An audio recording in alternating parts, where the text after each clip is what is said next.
అందరికీ నమస్కారం అండి. ఇక్కడికి వచ్చిన మీడియా మిత్రులకి, కార్తీక్ గారి ఫ్యాన్స్కి, స్టేజ్ మీద ఉన్న డైరెక్టర్స్ అందరికీ.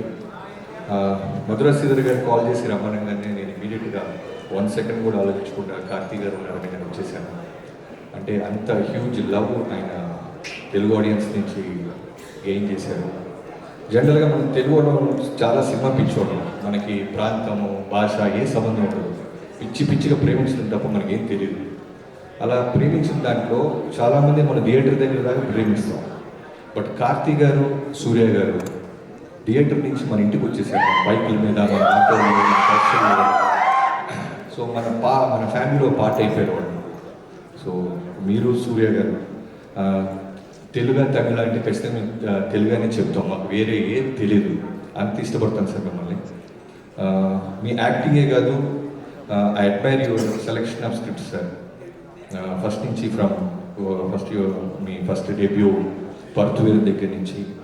అంటే నాకు ఎప్పుడు రవితేజ గారు ఒక మాట చెప్తుంటాడు, ఏంటి సార్ ఇవాళ రైస్ తినట్లేదు, మీరు చపాతీ, ఓ రోజేమో ఓన్లీ పన్నీర్ తింటున్నారంటే బాడీని మనం కన్ఫ్యూజ్ చేయాలి బాబు.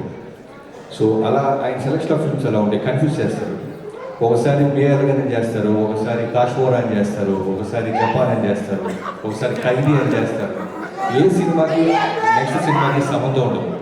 సో అంత బ్రిలియంట్గా సినిమాని సెలెక్ట్ చేస్తూ ఆయన యాక్ట్ చేయడం నిజంగా చాలా గ్రేట్ కార్తీక్ గారు. మీకు ఒక ఎగ్జాంపుల్ చెప్పాలి. బీయింగ్ ఏ డైరెక్టర్, నేను డాకు అప్పుడు మేయర్ చూశాను, సత్యం సుందరం ఉంది, వస్తున్నారు అడుగుతాను. సో ఆ మేయర్గా చూసిన తర్వాత మళ్ళీ కొన్ని రోజుల తర్వాత ఓటీటీలో I have 7 years daughter sir.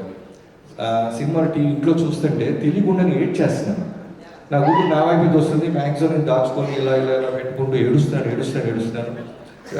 Data ఇది సినిమా, నువ్వు డైరెక్టర్వి అయినా ఏడుస్తున్నావు ఏంటంటే, అవేమీ తెలియకుండా డైరెక్టర్ అని మర్చిపోయాను, సినిమాని మర్చిపోయాను. That's how you acted with Arvind Swami గారు. బెస్ట్ ఎగ్జాంపుల్ అది మీ పర్ఫార్మెన్స్కి. ఏడుస్తూనే ఉన్నా సినిమా చూసినంత సేపు. So one of the finest actors we have. ఇంకా ఈ సినిమా గురించి చెప్పాలంటే ఖచ్చితంగా నలన్ స్వామి గారి గురించి మీద నా కొలీగ్స్ అందరూ చెప్పారు. సుధు కావాలంటే గొప్ప ఫిల్మ్ తీసిన కల్ట్ డైరెక్టర్ అయినా ఖచ్చితంగా ఈ సినిమా దానికంటే మంచి పేరు తెచ్చుకుంటుందని నమ్ముతున్నాను. అండ్ కృతి శెట్టి గురించి చెప్పాలి. మా ఆల్మోస్ట్ ఫ్యామిలీ లాగా, మా నైబర్, ఒకే చోట ఉండేవాళ్ళం మేము. వాళ్ళ పేరెంట్స్ ఎప్పుడు రెగ్యులర్ కలుస్తూ ఉంటారు. సో చాలా మంచి అమ్మాయి, అంటే మన తెలుగు అమ్మాయి. ఒప్పిన తర్వాత చాలా చూజీగా, జాగ్రత్తగా చేసుకుంటూ వెళ్తుంది.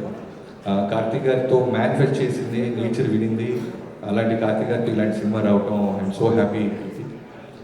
I wish you all the best. And Gnanavel Raju గారి గురించి చెప్పాలి. మనం పరుత్వీర్ అని మాట్లాడుతున్నాం కదా, ఆ సినిమా కార్తీక్ గారిని లాంచ్ చేసి డెబ్యూ చేసిన జ్ఞానవేల్ రాజు గారికి I wish you all the best sir. మిగతా టీం అందరికీ I wish you all the success. See you in theatres. Thanks ఎవరు. అండ్ శశి గారి గురించి చెప్పాలి. ఈ సినిమా బ్లాక్ బస్టర్ అవుద్ది అనడానికి నాకు స్ట్రాంగ్. ఇందాక ఆయన మైక్ పెట్టుకోగానే నాకు వాల్తీరు వేరే డేస్ గుర్తొచ్చింది. ఎడిట్లో చాలా, అంటే ఒక సినిమా రిలీజ్ అవుతున్నప్పుడు చాలా టెన్షన్ ఉంటుంది, నర్వస్ ఉంటుంది. ఏ డైరెక్టర్కి అయినా మనం ఎంత బాగా పనిచేసిన. ఫస్ట్ ఆడియన్గా నైజాం తీసుకున్నారు డిస్ట్రిబ్యూషన్. శశి గారు మా సినిమాతోనే స్టార్ట్ చేశారు. చూసి ఒక అరగంట సినిమా ఆయన వెనక నుంచి చూస్తున్నారు హ్యాబిట్లో. చూసేసి బయటికి కన్నీళ్ళతో వెళ్ళిపోయారు. రవితేజ గారి డెత్ సీన్ తర్వాత బయటకు కూర్చోటే మాట అన్నారు, సార్ మేము ఎంత పెట్టుకున్నామో సెకండ్ డే థర్డ్ డే రాకపోతే మీ డిస్ట్రిబ్యూషన్ మానేస్తారని. అలానే వాల్తీరు వీరికి ఆయన థర్డ్ డేనే ఆయన కొన్న డిస్ట్రిబ్యూషన్ డబ్బులు వచ్చేసి నైజాం అంత బాగా ఉంటుంది ఆయన conviction, confidence, selection of films. I wish you all the best.